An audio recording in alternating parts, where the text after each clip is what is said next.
Diablo dancing. There are many different styles of hip-hop dancing, but they all are based on either foreign gods, torture, anger, or witchcraft. Take Krump, for instance. These guys are the most possessed of the whole group. In this dance, you must stomp, swing your arms wildly, jab, kick, pound on your chest, and scream a lot. It looks just like and has been likened to African ritual dances and voodoo ceremonies. In a documentary called Rise, David Chappelle investigated the dance craze they now call clowning and Krump. They played the two dances, which is Krump and the voodoo dance, side by side, and the comparisons were remarkable. These guys get themselves all worked up into a frenzy, and it starts to look more like a mosh pit than dancing. In the documentary Rise, the dancer named Daisy goes into a trance state, just like those we see in voodoo. One of her fellow dancers who was helping her carry her off the stage, because she's out of this thing is on her, says, quote, "It just struck," which talking about the spirit. "This is what we all been waiting on." Yep, this is what we all been waiting on. Another quote, "When you know there's a Krump session, myself, I know a lot of people who will stop whatever is going on. If there's a gathering because it's a spirit that's there. There's a spirit in the midst of Krumpness. There's a spirit there." That was one of the dancers interviewed in the documentary called Rise, 2005. The next dance is called turfing and flexing. These guys are masochistic, plain and simple.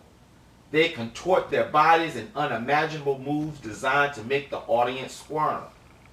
Quote, "There's flexing, there's bone breaking. It's gruesome. It hurts. It's flexing, baby." That's the ringmaster of a dance group, America's Best Dance Crew. Another quote, "Don't think dance, think torture, think dark." This was the advice given to a flex dancer before going on stage for Madonna. Here's another style, the exorcist style. Yeah, you heard me right. Exorcist style. This crap was brought to the world by a guy named Hamilton Williams on a pop culture show called So You Think You Can Dance. This guy moves his body around the stage as though he is being possessed by demons. Guess what? He got a standing ovation. The next one is called a twin style. This style was conjured up by the French duo Les Twins. They actually admit they are using telepathic thoughts to become one in motion for brief periods of time.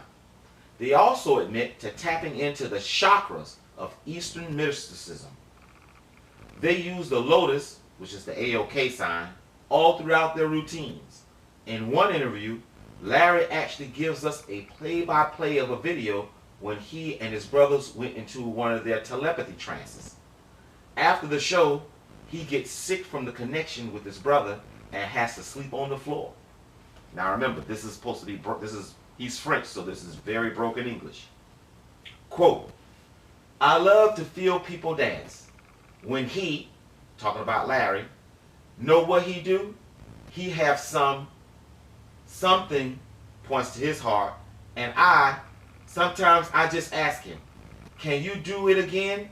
And can I just stay behind your back?" He said, "Yeah, sure." And he do it. Start sniffing in the air. I just stay in the back of him like this and smell his chakra. Just like the feeling and everything. I feel it. I feel it. And I do the dance so quick after this. It's like I understand everything. That was Laurent of the dance duo Les Twins explaining in broken English how they are able to dance the same. The next one is tutting. These guys pop lock using mostly right angles to create a pose. It is called tutting because it resembles the ancient dances of the Egyptians, to King Tutankhamun. Many variations of this style have encompassed the music industry. They form their hands like the many-armed Hindu goddess at the drop of a hat. Even Michael Jackson got in on the craze in his music video, Remember the Time. Beyonce and Madonna all do the same thing. will.i.am in his video for the song called Power actually makes a pyramid with his tutting dancers. Summary. Hip-hop is the only culture that fits each and every category of being the enemy of righteousness. But wait, because you have been so understanding and will not burn my home down or splash acid in my face, I will give you a bonus theory. The scriptures told us the rapper of sin, I mean man of sin, will not believe in God, yet pray to and adorn a God, with an S, with jewels. This is more proof it's a rapper. People with real money do not waste it on worthless rocks. It states one particular God is not known by their fathers, but obviously this God elevates the person into believing they too are a God. Who is this demon? Does it have a name? I think I know its proper name and have an educated guess of the name of the demon it's known by. Question. What do all of these people have in common? Gucci Mane, Jamie Foxx, Lil Wayne, Feeder, Azion, Jay-Z, The Doors, Bob Dylan, T.I., Nas, The Game, Tanya Tucker, Mims, Dale the Funky Homo Sapien, Rihanna, and Eminem. You give up? They all profess to either being possessed by, singing to, or singing about a demon named Rain Man. I know, you think they're just talking about throwing money in the air, but with Tanya Tucker, a white country singer, Bob Dylan, satanic folk writer, or The Doors, psychedelic rock, do that? Let's take Eminem for instance. On his song entitled Rain Man 06, the introduction says, quote, "My name isn't going to be Slim Shady no more. No more Eminem either. I don't even go by my government name, Marshall Mathers. If I do come back, you know what name it's going to be? Rain Man." Example. Now, I know you don't think anything was wrong with this, but let's check out the lyrics to the song, shall we? Quote, "'Cause I ain't got no legs or no brain. Nice to meet you. Hi, my name is..." Hey, I forgot my name. My name was not to become what I became with this level of fame.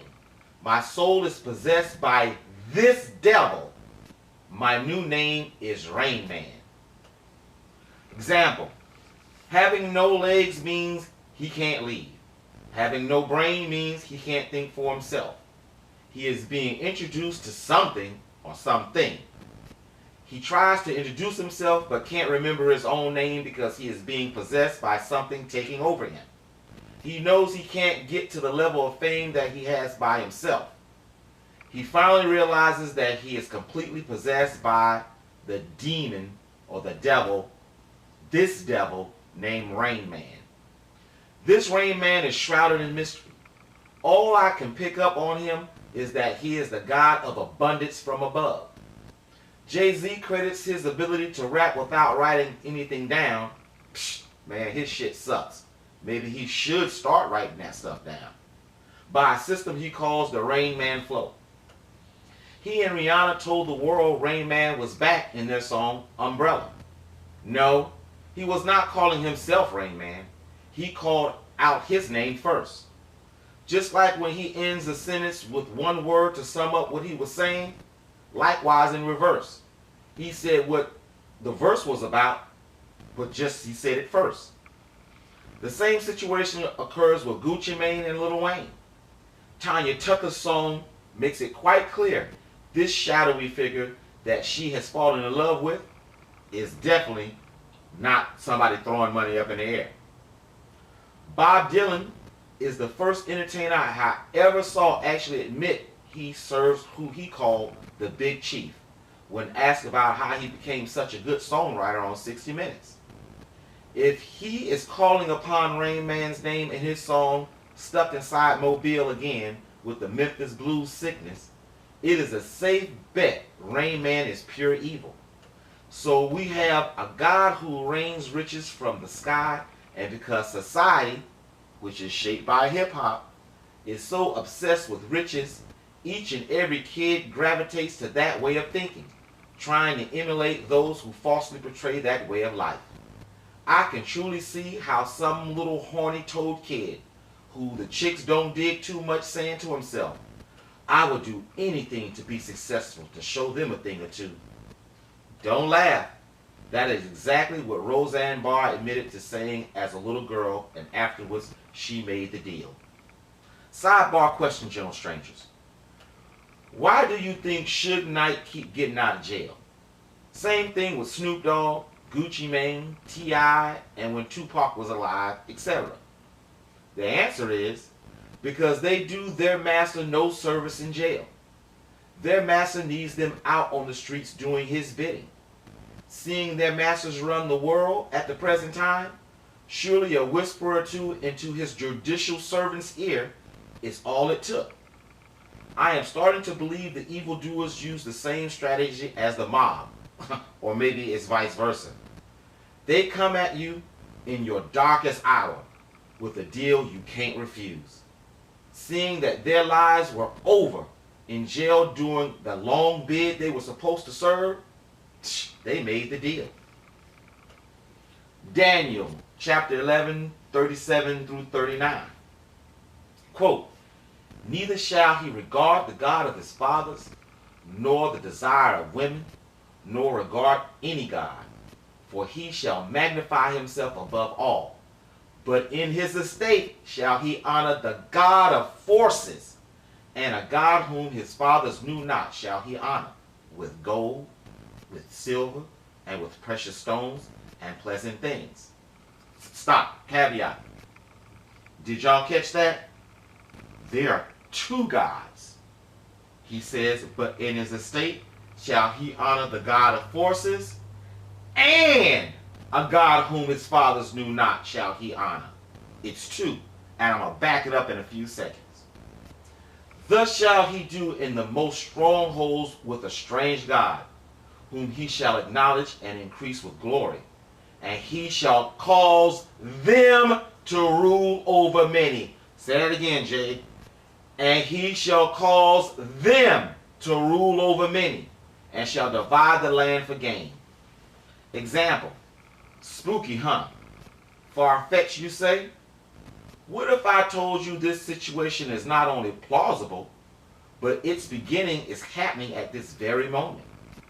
What if I told you one of the gods he is serving is not a mystery anymore, but has been brought to the public light through academia? According to Yahoo News, November 22nd, 2014, under Ancient Egyptian Handbook of Spells Deciphered. Quote, researchers have deciphered an ancient Egyptian handbook, revealing a series of invocations and spells. Among other things, the Handbook of Ritual Power, as researchers call the book, tells readers how to cast love spells, exorcise evil spirits, and treat black jaundice, a bacterial infection that is still around today and can be fatal. The book is about 1,300 years old and is written in Coptic, an Egyptian language. Quote, it is a complete 20-page parchment codex containing the Handbook of a Ritual Practitioner, wrote Malcolm Coet and Lennon Gardner, who are professors in Australia at Macquarie University and the University of Sydney, respectively, in their book, A Coptic Handbook of Ritual Power. The ancient book, quote, starts with a lengthy series of invocations that culminate with drawings and words of power, they write. Another quote. These are followed by a number of prescriptions or spells to cure possessions by spirits or in various ailments or to bring success in love and business. For instance, to subjugate someone, the Codex says you have to say a magical formula over 2 nails and then drive them into his doorpost, one on the right side and one on the left. The opening of the Codex refers to a divine Listen up, people. Listen up. The opening of the Codex refers to a divine figure named Kaptutha, which is, and I can't pronounce the name, which is Baktitha, Baktitha, whose identity is a mystery, researchers say. The lines read, quote, I give thanks to you, and I call upon you, the Baktitha, the great one, who is very trustworthy, the one who is Lord over the 49 kinds of serpents, according to the translation. Quote, the Baktitha is an ambivalent figure. He is a great power and a ruler of forces in the material realm. Quote, and Gardner said at the conference before their book of the Codex was published. Let me say that again. The Baktitha is an ambivalent figure.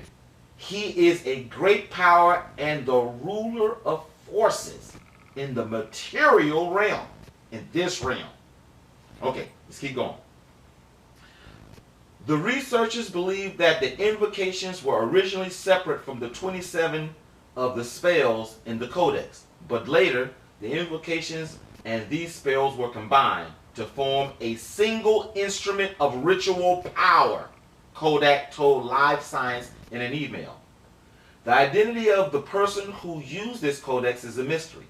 The user of the codex would not necessarily have been a priest or monk.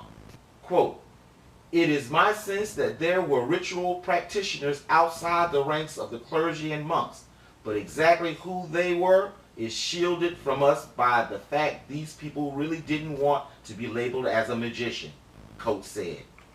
Example, wow. This fits the description written in the book of Daniel to the letter. The God of forces, the materialism, being a God his fathers knew not, dark sentences, and success. Surely we know they have invoked these spirits already, don't we? But wait, did you notice it said this God was the Lord of the 49 kinds of serpents? Surely we don't think this is talking about the common everyday king cobra or the diamondback rattler, do we? Can't be, because there are over 3,000 different species of snakes in the world now. I think Rain Man is the Baktitha, and those who have tapped into his force were telling the world of his return over 4 years ago now. Are we to think these guys didn't actually see if the spells worked, used, or had someone who knew how to use the magic words to invoke this spirit already? If not him, the service of the 49 different serpents at his command. Quote, well, you know what? I'm going to stop there. I got another game. You know what? Just one more little nugget. Quote, to have respect of persons is not good. For a piece of bread, that man will transgress. He that hateth to be rich has an evil eye, and considereth not that poverty shall come upon it. That's Proverbs 28 and 21. Let's play the Electric Company game, people. As you can see, I like the Electric Company. I think it's awesome. 8 of these rappers belong together. All of these rappers have done the same. But one of these rappers is doing his own thing. Now it's time to play our game. Ba-ba-ba. It's time to play our game. All right. Welcome back, ladies and gentlemen. Here we have 9 contestants. What I need for you to figure out is one of them does not belong. I need for you to find out which one doesn't belong and why he doesn't belong. Easy enough, right, folks? Give the contestants a hand. All right. The first one, Snoop Doggy Dogg. Number 2, G-Dep. Number 3, Roscoe P. Cold Chain. You get that, folks? You get that, audience? Roscoe P. Cold Chain. Number 4, Mac Minister. Number 5, Big Lurch. Number 6, X-Rated. Number 7, Gucci Mane. Number 8, C Murder. And number 9, B.A. Scribe and the Scribe Tones. Do you give up? It's B.A. Scribe and the Scribe Tones. They're the only one that has not went to trial or been convicted of murder. 2 of the 8 were set free in lieu of self-defense. This brings the true meaning of Snoop Dogg's Murder Was the Case song and why he blew up right after the trial. They say artists write about their life experiences. He made the deal for real. Now, I'm not going to even talk about the MK Ultra stuff, but I bid you to YouTube Bill Clinton MK Ultra and be absolutely amazed. He was definitely on the other side, people, the entire time. The bad thing about it, the makeup artist that continually worked on his face, the cameraman that was there to make sure that he was in focus, etc., had to be on it too. Be in on it too. I mean, it's a wild kind of thing. This guy was out. What they did to Britney Spears is criminal. Not to mention Nicki Minaj, Michael Jackson, and Tila Tequila, who have split personalities. The second addictive property is drugs. In my book entitled Book of Lies 3, I went into much detail on how most, and I mean most, of the things we now enjoy in our everyday lives were thought of while the investor or the inventor was high on drugs.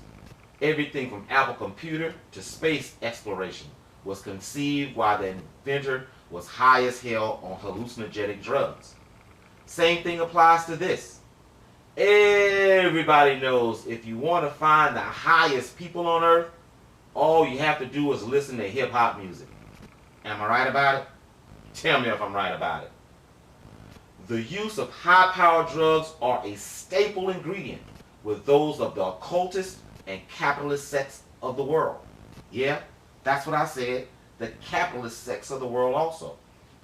According to Psychology Today, under DMT, Aliens and Reality, quote, DMT is a naturally occurring psychedelic drug found in many plants and animals and has been claimed to naturally occur in the human brain itself.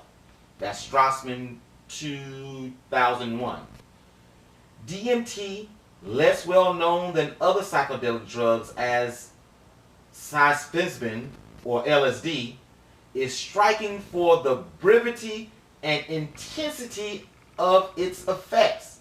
When smoked, for example, hallucinogenic effects begin almost immediately and resolve within 30 minutes.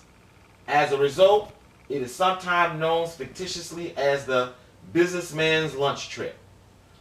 One of the most remarkable features of the DMT experience is the frequency with which users, start listening up people, encounter non-human intelligences, often resembling aliens. Even more remarkably, some users come away from these encounters convinced that these entities are somehow real. Strassman reported that about half of the 60 volunteers entered what he describes as freestanding, independent levels of existence of a higher, unusual nature. These places were inhabited by what volunteers described as intelligent beings, entities, aliens, guides, and helpers. These appeared in a variety of forms, such as clowns, reptiles, mantises, bees, spiders, cacti, and stick figures. These beings have been reported by other investigators, including Terence McKenna, who describes them as self-transforming machine elves, as well as in more sober case reports from such research on people with schizophrenia conducted in the 1950s. There were some consistent themes and experiences of entity contact. Participants frequently reported that the beings seemed to be waiting on them. Volunteers were subjected to an examination by these beings in what appeared to be a technologically advanced setting. Volunteers felt like their mind and body was probed and tested, or even modified in some unexplained way. The beings communicated with the users through gestures, telepathy, or visual imagery. Sometimes the entities seemed loving and caring, other times emotionally detached. Intriguingly, many volunteers refused to believe that these experiences were hallucinations or hallucinations or dreams, as they seemed too real. Strassman reported being initially quite baffled by and unprepared for the frequency of these entity experiences among his volunteers. In his book, he even entertained the idea that these entities are genuine inhabitants of some sort of normally invisible alternative reality, perhaps a parallel universe. Example: this information is not coming from the baptized or scribe Gazette people.